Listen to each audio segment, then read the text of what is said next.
Hello मेरे प्यारे दोस्तों, मेरे स्टूडेंट्स, स्वागत है आपका आपके अपने YouTube channel physics and nature में। और हम फिर से हाजिर हैं एक नए वीडियो के साथ, नए चैप्टर के साथ। जैसा कि आप लोगों को मालूम है कि हम अपने इन वीडियोज में आपके लिए नए नए चैप्टर्स को रिवाइज कर रहे हैं। आपको नए नए जो टॉपिक्स हैं वो बता रहे हैं कि कौन से चैप्टर से क्या आने वाला है। आज अपना जो चैप्टर है वो है चैप्टर नंबर 3। चैप्टर नंबर 3 है विद्युत धारा, इलेक्ट्रिक करंट।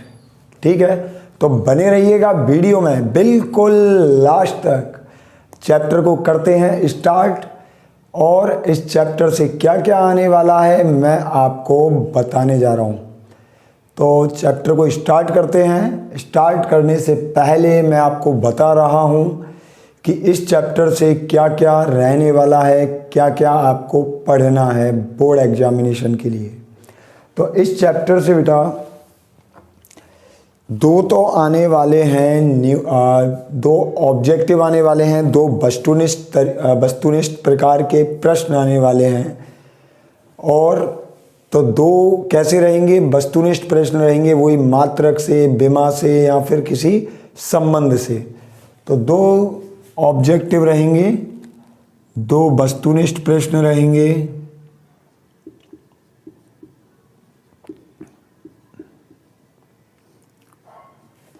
दो वस्तुनिष्ठ प्रश्न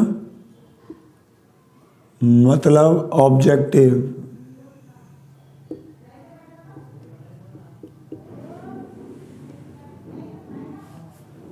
ऑब्जेक्टिव टाइप क्वेश्चन रहेंगे, और हर एक क्वेश्चन कितने नंबर का रहेगा? आधे नंबर का रहेगा। दो आने वाले हैं तो एक नंबर तो ये हो गया इसका, एक अंक के तो आपके ये हो गए। एक नंबर के तो आपके दो ऑब्जेक्टिव हो गए जो इस चैप्टर से आने वाले हैं। और कैसे रहेंगे वो रहेंगे या तो किसी सूत्र से, या किसी मात्रक से, या किसी विमा से, और या फिर कोई संबंध से रह सकते हैं। कोई रिलेशन होगा, उस रिलेशन से ये क्वेश्चन आपके बन सकते हैं। एक प्रश्न रहेगा इसमें,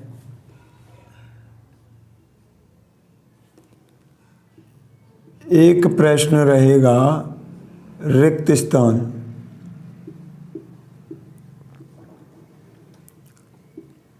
एक प्रश्न आएगा आपका रिक्त स्थान से, फिल इन द ब्लैंक से। और ये जो प्रश्न रहेगा ये वही आधे नंबर का रहेगा। तो आधे अंक का एक रिक्त स्थान आने वाला है। तो एक हम ये तैयार कर लेंगे इसमें रिक्त स्थान वाला क्वेश्चन। इसके अलावा एक वीएसएटी टाइप रहेगा, वेरी शॉर्ट आंसर टाइप। एक प्रश्न वेरी शॉर्ट आंसर टाइप मतलब अति लघुत्तरात्मक।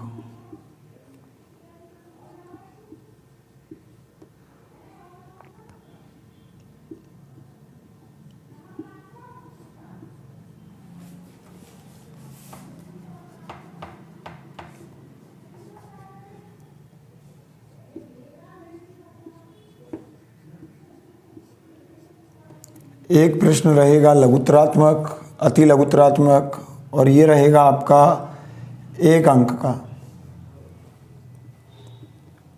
एक का अंक का एक प्रश्न रहेगा, कौन सा? अति लघुत्तरात्मक। अब अति लघुत्तरात्मक किससे संबंधित होगा? ये संबंधित होगा या तो किसी ग्राफ से,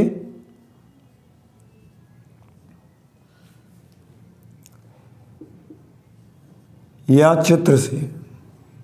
ग्राफ या चित्र से संबंधित होगा ये।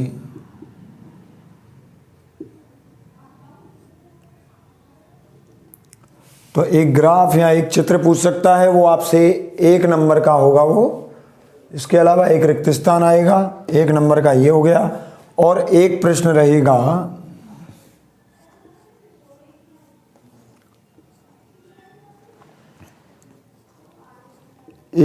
या तो डेरिवेशन से रहेगा, वैसे तो न्यूमेरिकल है, इस चैप्टर से एक न्यूमेरिकल आ सकता है। और अगर न्यूमेरिकल नहीं पूछा तो इसमें आपसे डेरिवेशन पूछा जा सकता है। वैसे चांसेस सबसे ज़्यादा किसके हैं? चांसेस इस चैप्टर से न्यूमेरिकल बनने के हैं, और वो जो न्यूमेरिकल है वो रहेगा 1.5 अंक का। तो कितने का हो गया टोटल? 1 और 1 2 और 1 2.5, 2.5 और ये हाफ 3 और 4। टोटल जो चैप्टर है वो आपका रहने वाला है कितने नंबर का? 4 नंबर का रहेगा टोटल जो चैप्टर है वो कितने अंक का है? वो 4 अंक का रहेगा। तो इस तरीके से ये जो आपका थर्ड जो चैप्टर है उससे क्वेश्चन रहने वाले हैं। 2 ऑब्जेक्टिव रहेंगे, एक फिल इन द ब्लैंक रहेगा, उसके अलावा एक नंबर का डायग्राम पूछ सकता है, आपसे डायग्राम पूछ सकता है, या फिर कोई ग्राफ से संबंधित प्रश्न पूछ सकता है, और 1.5 नंबर का एक न्यूमेरिकल आ सकता है, बिल्कुल आएगा surety. Blueprint, according to blueprint तो न्यूमेरिकल है ये 1 नंबर का, 1.5 नंबर का। उसके अलावा अगर मान लो न्यूमेरिकल नहीं देते हैं तो आपसे इसमें एक डेरिवेशन या कोई रिलेशन पूछा जा सकता है। ठीक है, तो इसका स्क्रीनशॉट ले लीजिएगा। काफ़ी महत्वपूर्ण बातें हैं, काफ़ी महत्वपूर्ण आकलन है। इस आकलन से अगर आप चल गए तो ज़रूर स्कोरिंग करेंगे। ठीक है, तो इसका स्क्रीनशॉट ले लीजिए। हो गया। अब इसके बाद हम कुछ ऑब्जेक्टिव्स हैं, क्योंकि 2 ऑब्जेक्टिव आने वाले हैं, तो आपके लिए कुछ ऑब्जेक्टिव की प्रैक्टिस करवा देते हैं कि किस टाइप के ऑब्जेक्टिव रहेंगे, किस टाइप के इस चैप्टर से फिल इन द ब्लैंक आ सकते हैं, किस टाइप के डायग्राम आ सकते हैं, और किस टाइप के ये न्यूमेरिकल हैं ये आ सकते हैं। ठीक है, तो बने रहिए चैनल पर और बिल्कुल देखते रहिए। अभी हमारी बहुत प्रैक्टिस बाकी है। तो देखिए ऑब्जेक्टिव किस तरीके से हैं। फर्स्ट अपना क्वेश्चन है, किसी चालक की प्रतिरोधकता और चालकता का गुणनफल किस पर निर्भर करता है। तो देखो, प्रतिरोधकता और चालकता दोनों एक दूसरे के व्युत्क्रमानुपाती होती हैं। चालकता और प्रतिरोधकता एक दूसरे के इन्वर्सली प्रोपोर्शनल होती हैं। अगर दोनों को गुणा किया जाए तो हमें 1 मिलेगा। अब 1 किस पर निर्भर करेगा भाई? इन चारों ऑप्शन में से किसी पर भी निर्भर नहीं कर रहा है, तो राइट ऑप्शन कौन सा होगा? डी होगा। राइट ऑप्शन क्या होगा? राइट ऑप्शन होगा इसमें कैपिटल डी। अब हम बात करें, चित्र में 2 ताप दिखाए गए हैं और उन आई और बी ग्राफ दे रखा है, और उनके संगत 2 ताप दिखा रखे हैं T1 और T2, और इनके संगत जो प्रतिरोध है तार के वो दिखा रखे हैं। जैसे T1 ये तो R1 वाले प्रतिरोध के लिए है और ये R2 के लिए है, ताप कितना? T2। अब वो कह रहा है कि इस ग्राफ से कौन सा ताप ज़्यादा होगा, या कौन सा ताप कम होगा। तो देखिए, हम देखते हैं कि जब टी टेम्परेचर पर, मतलब टी ताप पर जब भी हम प्रतिरोधकता देखते हैं तो ये आती है 1 + अल्फा डेल्टा टी। मतलब ताप का मान बढ़ेगा किसी चालक के लिए तो प्रतिरोधकता उसकी बढ़ती। ताप का मान बढ़ेगा, प्रतिरोधकता बढ़ेगी, प्रतिरोधकता बढ़ेगी, प्रतिरोध बढ़ेगा। चलो इसको मैं ऐसे लिख देता हूँ, ये तो प्रतिरोध हो गया। तो ये ताप पर प्रतिरोध की निर्भरता है। किसी चालक के लिए जो ताप है वो वो ताप के क्या करता है? प्रतिरोध समानुपाती होता है। तो हम ऐसे लिख सकते हैं RT is proportional to del T. Temperature के क्या है, समानुपाती है। ताप बढ़ेगा तो प्रतिरोध बढ़ेगा, ठीक है। और ये ग्राफ जो दे रखा है वो आई बी ग्राफ दे रखा है, ना कि बी आई ग्राफ। हम जानते हैं बी आई ग्राफ का ढाल, जो बी आई ग्राफ का ढाल है m बराबर टेन थीटा, वो बराबर होता है किसके, प्रतिरोध के। मतलब ढाल जिसका ज़्यादा होगा उसका प्रतिरोध भी ज़्यादा होगा। किसके लिए, लेकिन बी आई ग्राफ के लिए। ये किसके लिए है, बी आई ग्राफ के लिए है। लेकिन यहाँ ग्राफ उल्टा बना रखा है, यहाँ आई यहाँ है और बी यहाँ है। तो जिस ग्राफ का ढाल कम होगा उसका प्रतिरोध ज़्यादा होगा। उल्टा है, यहाँ बी इस एक्सिस पर लेते थे, बाई पर, और एक्स एक्सिस पर क्या लेते थे, आई लेते थे। लेकिन यहाँ उल्टा है, तो ढाल किसका कम है, ढाल इसका है, इसका ढाल कम है T2 वाले का। इसलिए ताप कौन सा ज़्यादा होगा, ताप T2 ज़्यादा होगा। अगर ये बी आई ग्राफ होता तो T1 ज़्यादा होता बजाय किसके, T2 के। लेकिन यहाँ उल्टा है, इसलिए प्रतिरोध कौन सा ज़्यादा होगा, जिसका ढाल कम होगा, ठीक है। तो राइट ऑप्शन कौन सा है, राइट ऑप्शन होगा इसमें T2 is greater than to T1। जो ताप है ना T2, वो T1 से क्या होगा, वो ज़्यादा होगा। चलो नेक्स्ट क्वेश्चन पे चलते हैं। किसी चालक तार की प्रतिरोधकता किस पर निर्भर करती है। तो भाई चालक तार की जो प्रतिरोधकता है वो निर्भर करती है किस पर, पदार्थ पर, ठीक है, मटेरियल पर। तो हम ये लिख सकते हैं पदार्थ की प्रकृति पर निर्भर करती है, ठीक है। आगे और भी है क्वेश्चन, इनका स्क्रीनशॉट ले लीजिए।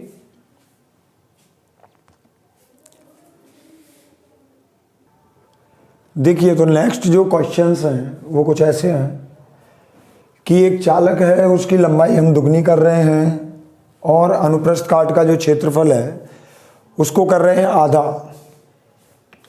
लंबाई कर दी दुगनी और अनुप्रस्थ काट का क्षेत्रफल कर दिया आधा। अब वो आगे कह रहा है तो विशिष्ट प्रतिरोध पर क्या प्रभाव पड़ेगा, वो आधा हो जाएगा, दुगना हो जाएगा, 4 गुना हो जाएगा कि अपरिवर्तित रहेगा। तो भाई हम पहले ही पढ़ चुके हैं विशिष्ट प्रतिरोध पदार्थ पर निर्भर करता है। अब तुम चाहे चालक तार की लंबाई को दुगनी कर दो, चाहे उसको आधी कर दो, कुछ भी कर दो, विशिष्ट प्रतिरोध पर कोई प्रभाव नहीं पड़ने वाला, तो उसका विशिष्ट प्रतिरोध अपरिवर्तित रहेगा, ठीक है। तो राइट ऑप्शन होगा डी। नेक्स्ट है धारा I और अपवहन वेग में संबंध। तो I बराबर हम लिखते हैं NEABD, ठीक है। हम डेराइव भी कर चुके हैं कि धारा और अपवहन वेग में संबंध होता है I बराबर NEABD। नेक्स्ट है किरचॉफ का धारा नियम आधारित है। तो ये आधारित होता है किस पे, आवेश के संरक्षण नियम पर, आवेश संरक्षण नियम पर। और उसका जो द्वितीय नियम है, वोल्टा का नियम है किरचॉफ का, वो ऊर्जा संरक्षण पर आधारित है, ठीक है। प्रथम नियम आवेश संरक्षण पर और द्वितीय नियम ऊर्जा संरक्षण पर। तो भूलिएगा मत, अगला क्वेश्चन वो ही हो सकता है कि वो कौन से नियम पर आधारित है। द्वितीय नियम जो है किरचॉफ का वो किस नियम पर आधारित है, तो वो होगा आपका ऊर्जा संरक्षण सिद्धांत पर, ठीक है। आगे चलते हैं, इनका स्क्रीनशॉट ले लीजिए पहले। तो देखिए आगे और क्वेश्चंस हैं। यदि किसी चालक में प्रवाहित धारा के मान को दुगना कर दिया जाए तो उत्पन्न ऊष्मा का मान क्या हो जाएगा। तो भाई उत्पन्न ऊष्मा हम लिखते हैं H = I² RT, ये लिखी जाती है I² RT। क्वेश्चन कह रहा है धारा का मान दुगना कर दिया, इसके ऊपर स्क्वायर लग रहा है, स्क्वायर इसको क्या कर देगा, 4 गुना। तो उत्पन्न ऊष्मा का मान क्या हो जाएगा, 4 गुना हो जाएगा। धारा दुगनी करोगे उत्पन्न ऊष्मा का मान 4 गुना हो जाएगा। व्हीटस्टोन ब्रिज में धारा मापी और बैटरी दोनों का स्थान बदल दिया जाए तो क्या प्रभाव रहेगा। भाई हम जानते हैं व्हीटस्टोन सेतु में 2 नोड पॉइंट के बीच में तो क्या लगा होता है, धारा मापी लगा होता है, और बचे हुए 2 नोड पॉइंट के बीच में वोल्टा स्रोत लगा होता है, बैटरी लगी होती है। अगर दोनों को इंटरचेंज कर देंगे तो वही 2 पॉइंट के बीच में तो धारा मापी हो गया फिर से, और वही 2 नोड पॉइंट के बीच में क्या हो गया, वो बैटरी हो गया, तो इस पर कोई प्रभाव नहीं पड़ना चाहिए। तो व्हीटस्टोन ब्रिज में ये हम बदल देंगे तो वो क्या रहेगा, अपरिवर्तित रहेगा। अगला है गतिशीलता का सूत्र है, तो गतिशीलता का सूत्र लिखते हैं हम E tau by M. E tau by M गतिशीलता का सूत्र होता है E tau by M. Kirchhoff का द्वितीय नियम आधारित है, तो किरचॉफ का द्वितीय नियम आधारित होता है किस पर, ऊर्जा संरक्षण सिद्धांत पर। किरचॉफ का द्वितीय नियम आधारित है ऊर्जा संरक्षण सिद्धांत पर। बेटा आज थोड़ा गला बैठा हुआ है इसलिए आपको आवाज़ थोड़ी ऐसी लग रही होगी, भारी सी, लेकिन फिर भी हम आपके लिए कितनी मेहनत से वीडियो बना रहे हैं, और अगर आप हमें सपोर्ट नहीं करते हो तो ये सोचने वाली बात है कि हम इतनी हमारी वॉइस भी आपको मालूम हो रहा होगा, आपको फील लग रहा होगा कि हम इतनी मुसीबत में, इतनी परेशानी के बाद भी आपके लिए वीडियो बना रहे हैं। तो प्लीज़ हमें सपोर्ट ज़रूर कीजिए, ठीक है। क्वेश्चंस अगर अच्छे लगें तो इनको याद कर लीजिए, क्योंकि बोर्ड में आने वाले क्वेश्चंस हैं। ये हमारे ऑब्जेक्टिव्स, इनको अभी हम यहीं ख़त्म करते हैं। और ऑब्जेक्टिव्स तो काफ़ी होते हैं बेटा, आपको मालूम है फिजिक्स से कितने ऑब्जेक्टिव्स बन सकते हैं हर एक टॉपिक से, इसलिए हो सके तो गाइड से पढ़ना बेटर समझिएगा। लेकिन फिर भी जो सेलेक्टेड बिल्कुल मोस्ट इम्पॉर्टेंट हैं वो हम सेलेक्टेड आपको यहाँ करवाते जा रहे हैं, तो इसका स्क्रीनशॉट ले लीजिएगा। फिर आगे और भी क्वेश्चंस हैं उन पे चर्चा करेंगे।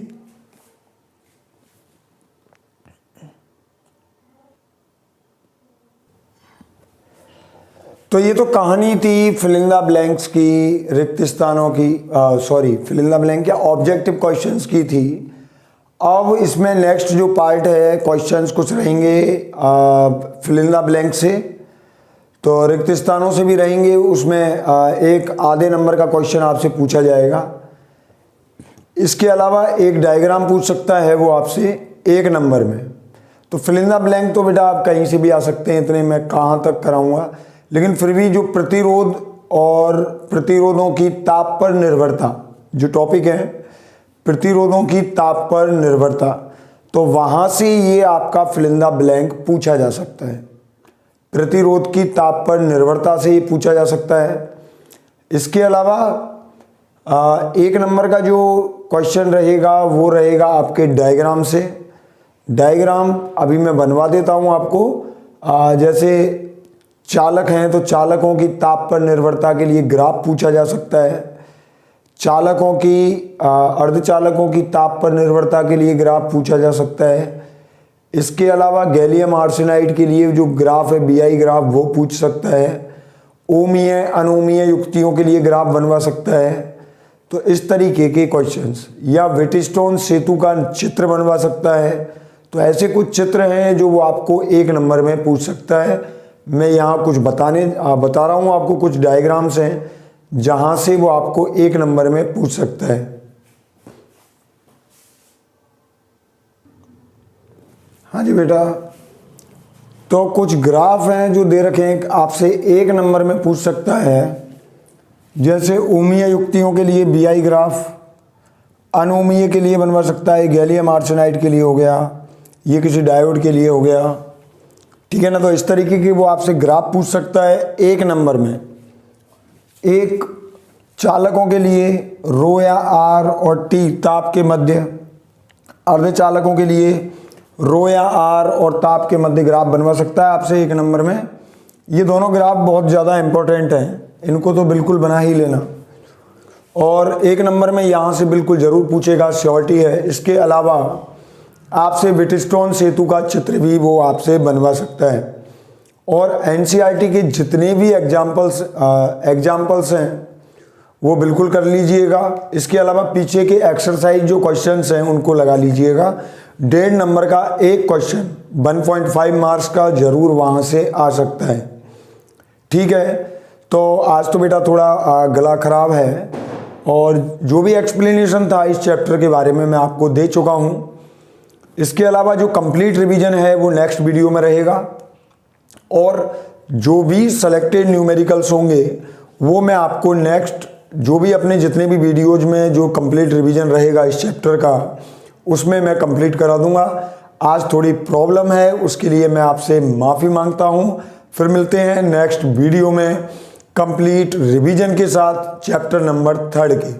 जिनने अभी तक हमारे चैनल को सब्सक्राइब नहीं किया है वो प्लीज़ चैनल को सब्सक्राइब कर लीजिए और जितना हो सके इसको शेयर कीजिए, ताकि और भी जो बोर्ड एग्जामिनेशन दे रहे हैं जो स्टूडेंट्स हैं वो इन क्वेश्चंस के बेनिफिट ले सकें।